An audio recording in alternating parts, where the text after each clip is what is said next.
Do you want to play Valorant but don't know how to install it? Hi there! Today I'll show you how to download and play Valorant on your PC or laptop. So let's get started. First, go to official Valorant website. Next, click on Play Free. Now you have to sign in to your Riot account.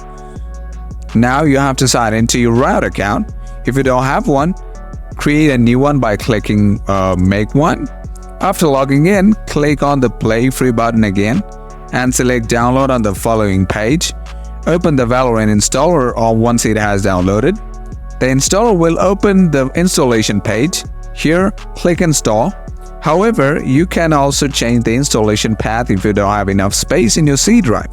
To do this, click on Advanced Options and select where you want to install the game. Then click Install. Now wait for Valorant and Riot Vanguard to finish installing. Now log into your Riot account and main game will start downloading. After this is finished, you can start playing Valorant. And guys, that's how you install Valorant on your PC or laptop. Enjoyed this video? Then hit the like button. If you need more help, leave a comment and I'll reply soon. Thanks for watching.